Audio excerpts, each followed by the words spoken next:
Hi, my name is Michelle, and I have my doctorate in physical therapy, and I'm a personal trainer and yoga teacher. And today I'm going to talk about diastasis recti and how to do core exercises correctly so we don't injure ourselves and we keep our practice safe. So commonly we hear this about in pregnant women or after pregnancy. So that split is where we have these abdominal muscles, so someone's six pack. So those two muscles come apart from each other. So this happens during pregnancy. I've seen it in men, I've seen it in kids, so it doesn't just happen with pregnancy. So as that belly grows, those abdominal muscles pull apart. So if it's larger than 2 finger widths, if you can stick more than 2 finger widths, that's a larger separation, and you want to have that checked by your doctor, making sure that it's okay or you don't need a repair or anything else. Most of the time, it can be corrected with ab exercises. But always first check with your doctor and get that looked at. So on our stomach muscles, we have that six pack, but we also have this muscle that goes across our bottom, and that's called our transverse abdominis. And so when we strengthen this, it helps to pull those muscles back together. So I'm going to teach you first how to check to see your separation. So if you come laying onto your back with your knees bent, you can put your fingers where those abs would come together. And you're just going to lift up your head, and you're going to feel between that. So if you can feel more than 2 fingertips, that would be a larger separation. And that's when you just want to have your doctor check it out and see what they think. You want to make sure nothing is protruding through there. So our first exercise to learn is a pelvic tilt. And this is important for any ab exercise to be able to do this. So a way to notice this is put a hand behind your low back.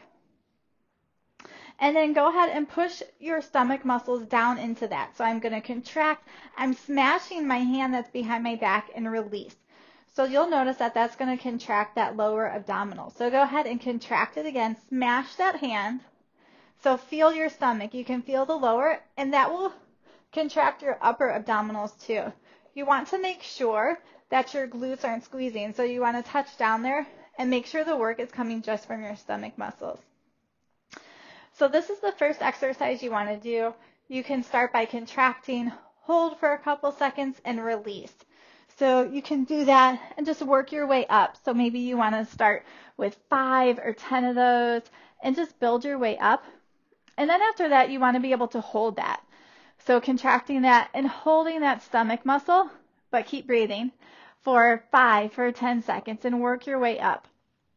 So you don't want to move on to planks or other ab exercises till you can really do that exercise first and be able to hold it for about 30 seconds while breathing. Our next one is, so once you get that down and you're able to do that, you're going to contract that stomach muscles again. So here goes my pelvic tilt. My low back is smashed. My abs are engaged. And then you're going to alternate picking up your feet. So that stays contracted the whole time. So that's why we want to be able to do this 30 seconds before we move on. So after you're able to do that, then go ahead and contract, and then you can lift the hips and knees up to 90 degrees. And you might want to practice just working up being able to hold this for 30 seconds. So those are some basic ab exercises to get you started to work those lower abdominal muscles. Now the other thing when you have that diastasis recti split going on, you really need to be careful. You don't want to be doing cross exercises. So this also means when I am laying in bed, I don't want to crunch to get up. So anytime we're using just those upper muscles and not our bottom, it's going to make that split bigger. So if you're in bed, you want to roll to your side and push to get up. So really just notice how you move throughout the day and avoid any crunching, and also avoid that twisting till it starts to heal and it gets to 2 finger widths or less. So I hope this video is helpful, and I hope that you can engage your core correctly so that you're not making that split worse.